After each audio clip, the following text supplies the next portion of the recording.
This is the plaintiff, Lori Williams. She says she hired the defendant to renovate countertops in her hair salon, and she did a horrible job. The corners are sharp and dangerous, and one of her clients put her designer bag on the countertop, and it got stuck in resin. She's now suing this woman for the $5,219 it's going to cost her to fix things up right.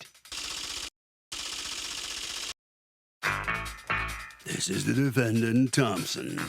She says she did a fine job for the plaintiff, and this woman still owes her money and has the audacity to take her to court? Please. This whole ordeal has caused her a great deal of anxiety. She has to take more medication now because of it and is looking forward to stating her case to the judge today. She's accused of getting into a sticky situation. The defendant has filed a countersuit for $6,000 for the remainder of her fee. All parties, please use your right hand. Welcome back to the People's Court. Next case on the docket, the plaintiff hired the defendant to redo the countertops in her salon. Says the woman did such a horrible job she had to pay somebody else to redo them, so she wants a refund. Now the defendant says she did a great job for the woman. She's still owed money and is not giving the plaintiff a cent. It's the case of playing for all the marbles.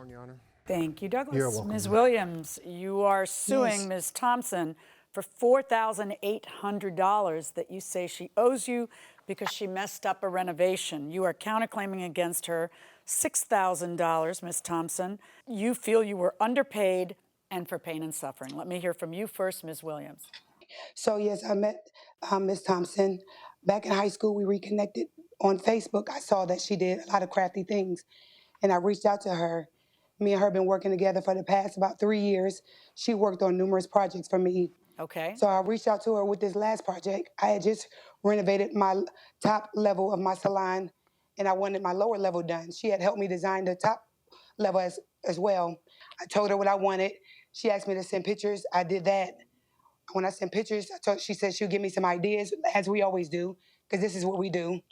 And she said, I have some ideas. And I said, okay. The first idea was the idea of the resin. Okay. She showed me a picture that she just did her daughter's, a nail table. I thought it was beautiful. I love sparkly things. I love bling. I thought it'd be perfect. So what would she do exactly? She would pour resin on top of your counters to give them a new look and, okay. Yes. All right. Yes, she'll pour resin. And it was going to be glitter resin. Okay. Yeah, like a glitter gold resin. Okay. And it would create a new look. And I thought the idea was nice. So she told me she would to give her the money to get the resin, and I did that. The first was like $100. How much were you going to pay her for her work? Okay, so the backup. Well, she told me for everything, which would be in the countertops, the cushions and pillows, she would charge me $1,000. Okay. And I told her, I said, okay. I said, let me get back with you. I said, because I know the labor and the material is two different things. Okay, so was $1,000 for labor? The $1,000 was just for labor. Okay, all right. So did you pay her the whole amount? I paid her $1,000 as she asked me. Okay. Even though that was just for the labor. Also during this time, she had told me that she had material in her storage that she could use, but some of the material that she had, we both agreed that it didn't look right. So then, of course, I would have to purchase that. Okay. So that came with. All right. So what went wrong? So what went wrong? When she poured the resin, she told me that she didn't like how it was coming out. It was sticky, and she would get back to it because I needed it done in a timely manner because my salon was going to get busy at a certain time. So I initially asked her to do it if she was able to do the bulk of the work in 3 days. And she told me she'll be able to do that. So she did the bulk of the work. She told me she'll come back to the countertops because she needed some type of solution to get the stickiness off. I told her I understood. She started with the cushions, and she started doing that. Everything was looking good. It really was just the finishing touches that she did not want to complete. Okay, so what is wrong right now, and then we'll get to how it is that things broke down between you two. Right now, what you feel needs completing is that the resin is what? It's sticky?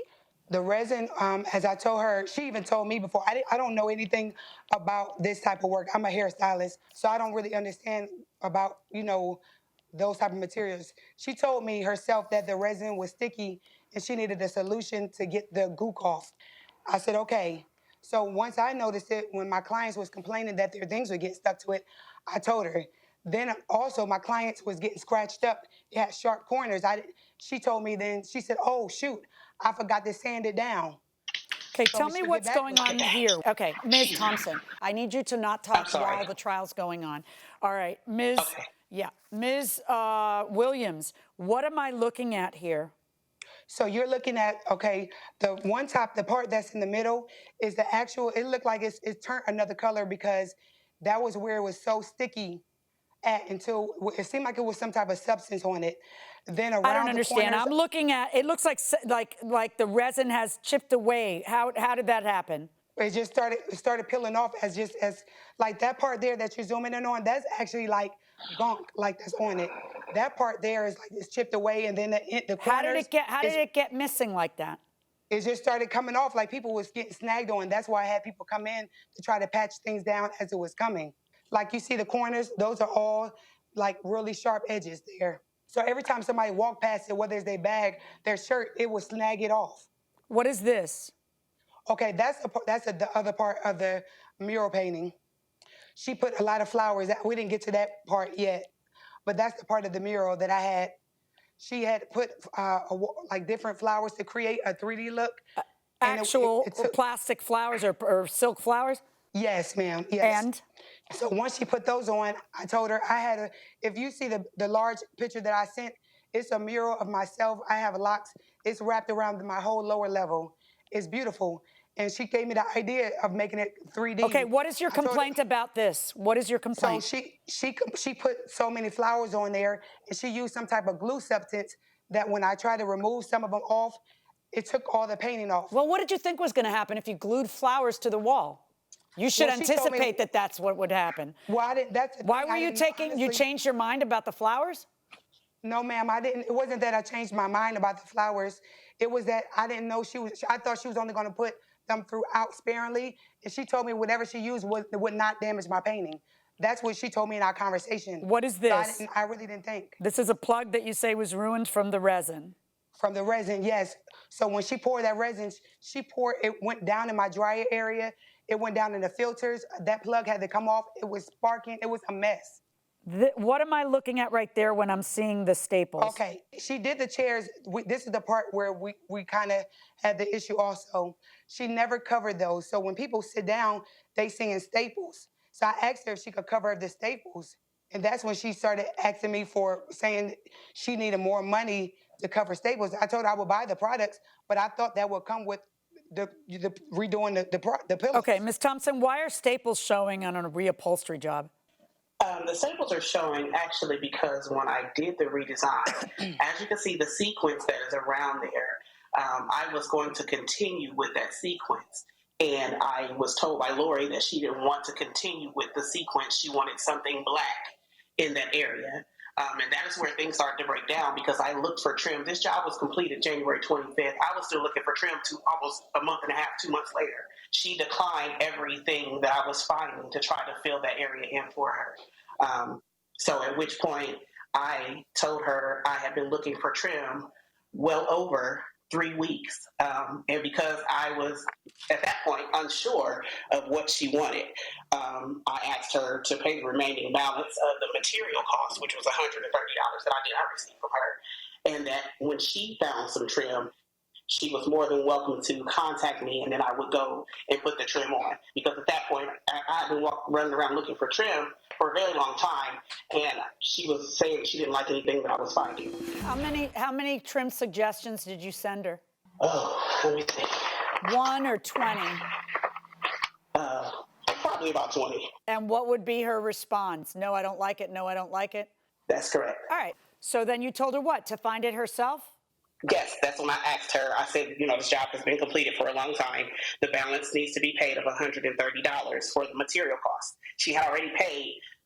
When we started this job, she asked me if she could make payments. So I allowed her to make payments. Okay, let's try to stay focused. So when you tell her that she doesn't seem to like any of the trim you're picking, maybe she could pick out her own trim. Why does it descend into you two not talking to each other? Why doesn't she just get her own trim and then you go back and you finish? Because when I stated that the balance needed to be paid, she stated that she's not going to pay until the job is completed, which I was baffled because I started doing that job before she made any of her first payments. So it kind of baffled me. And then we went back and forth with the looking for trim still, and I finally, left it on her hands. And then there was a phone call between us. How'd that phone call go? She had texted me and asked me to contact her at my earliest convenience, which is also in my documentation. She asked me to contact her at my earliest convenience, and I said, okay. And she was asking me, when am I going to come in do the trim?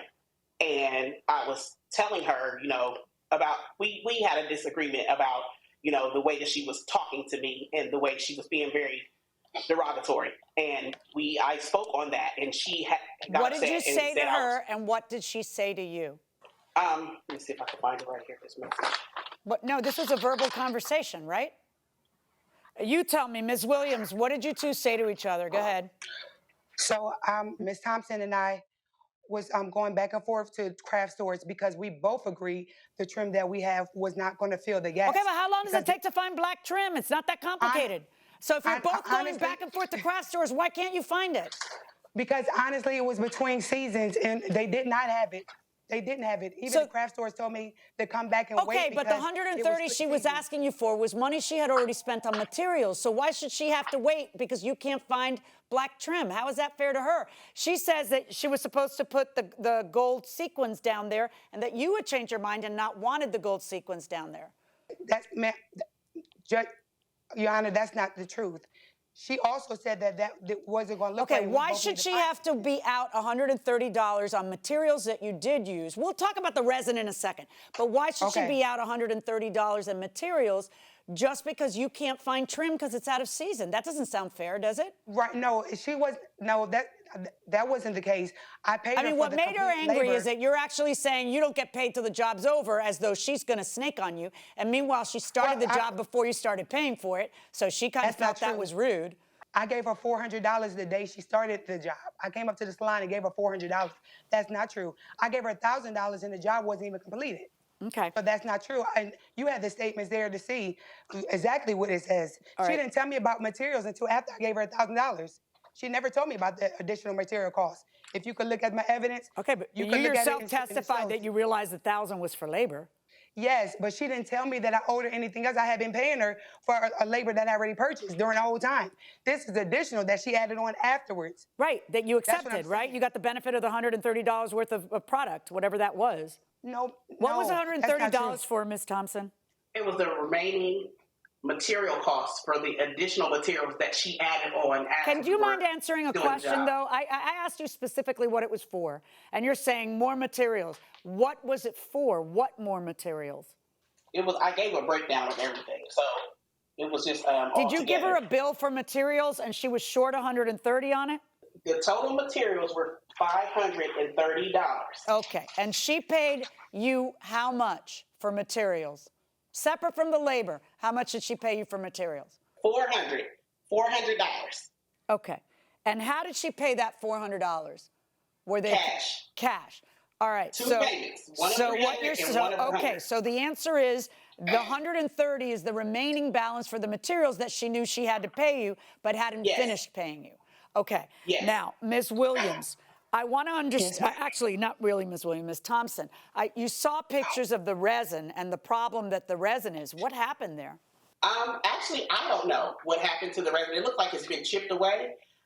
When we left the resin, I provided a video of the before and after of when we did the resin, and it did not look like that. So that's the point, is that it degraded into that. If it looked like that when you did it, you wouldn't have been paid at all. What I'm asking you is, why do you suppose it's fallen apart like that?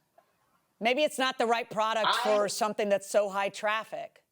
No, my daughter is a nail tech, and she uses her table high traffic. We've done multiple nail tech tables, and they have chemicals that Did you tell her, I'm not happy with it because it's sticky? No, I did not. Okay, did she tell you, hey, my client's Louis Vuitton bag stuck to it? No, this is the first time that I'm hearing that. She had never complained to you that it was sticky? No, she didn't. What happened was, when you guys, just answer my questions. when everything fell to, when everything went south between the two of you, the only thing in your mind that was left was the trim? Yes, ma'am. Okay. Ms. Williams, Wow. can I just ask you, where did you get the idea that it would cost $850 to fix the resin countertops? Well, someone came in and basically gave me an estimate saying how bad the job Okay, was. do and you how I have could do really get you it. have that estimate? Did you provide that estimate to me? Yes, I sent that in. Okay, hold on one second. Is this the document? Take a look at this and tell me if this is your proof that it's... Yes, that's the one I received, yes.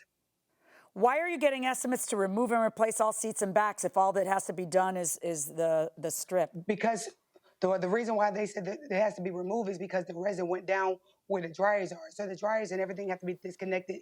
It's all in one, there's two actual You whole have a units. counterclaim against her for $6,000 because you feel that a decorator would have charged her a lot more, and you have 71 hours times $60 an hour. So you've decided that even though one of the things you said, Ms. Thompson, is this was the biggest job you've ever done, and she knew I hadn't done anything like this, so she should know that there might be snags. You're actually wanting, you've changed your mind and now you want her to pay you $3,300. On what planet do I change a contract that the two of you had about how much you'd be paid and convert it from $1,000 in labor to $3,300 in labor? How is that right, Ms. Thompson? Because I provided the hours that I was there. I don't care. Nobody ever agreed to pay you started. $60 an hour. You've decided to charge more than what you agreed to, and that's not how contract law works. So on your counter, and then you're also suing for $2,700 in pain and suffering. Ladies, all your pain and suffering has nothing to do with a contracts case. So on your counterclaim against her, zero. And on her claim against you, there is a problem with the resin countertops, frankly. There is. And sometimes we have to be careful because a job we're doing will cost more to fix than what it costs us to do. And there's clearly a problem with the resin countertops. I am going to award the plaintiff part of what she's asking for. She's certainly not going to get $3,700 in pain and suffering. I'm going to award $832 to fix the countertops and another $150 to do the trim work. And that would be a total of $982. And I realize that that sucks up your labor, but that's the problem with ruining the countertops. That is my verdict, $982 for the plaintiff.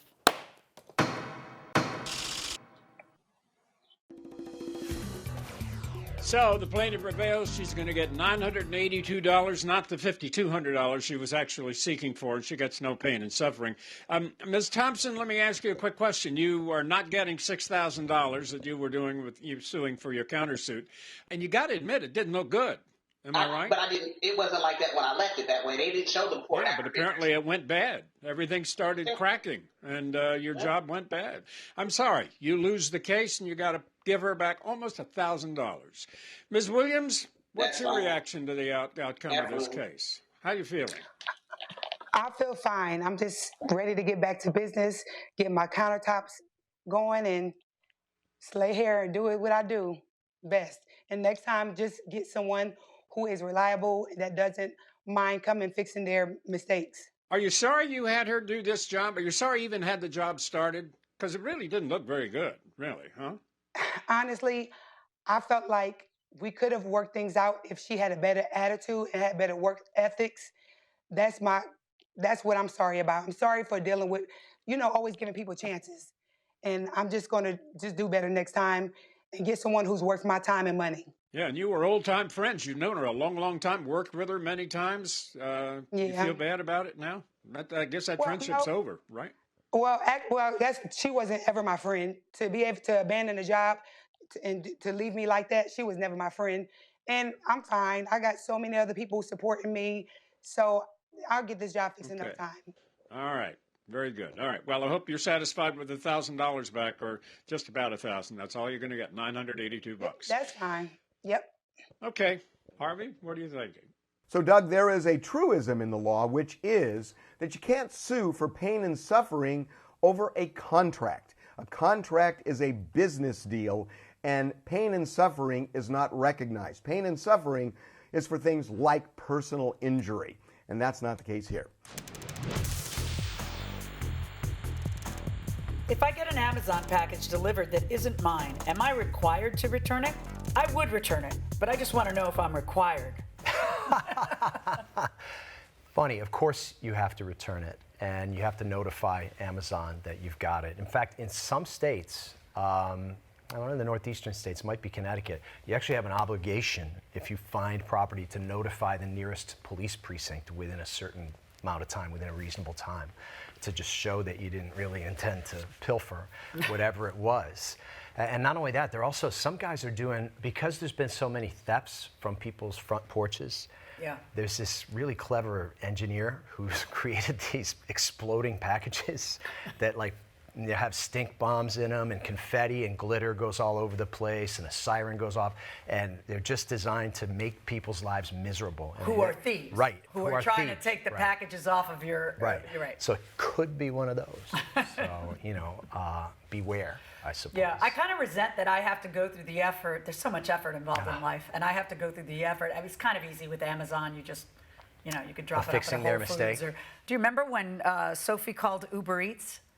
And she ordered, she'd been waiting all night for the food, she and her boyfriend, and then the food came, and then the food never came. She kept calling. They said, no, it's delivered. We've got a picture of it delivered. Right. Well, and she had security footage in her lobby. Yeah, right, And the delivery guy. The delivery guy brought it, delivers it, takes a picture, and then grabs it and takes it. We see him on camera doing that. He stole it. Right. He took a photo to prove delivery, and then he just grabbed it again and walked out. She got the security footage. When the security guy wasn't looking, but the security guy had the camera, so he replayed the camera to watch what had happened. He was probably hungry. He had to have dinner. I mean. Yeah, are you kidding me? On my nickel? No. Right. What became of that? She complained. We complained. The guy got canned from his job. The guy probably got canned, and we complained to Uber Eats. Right. We got our money back. That's a crime. And then they wouldn't give back the tip that she gave the driver. Really? Yeah. Oh my God. I argued with her, and I go, you argued for that $5. Right. She goes, oh, that's because you didn't earn the $5.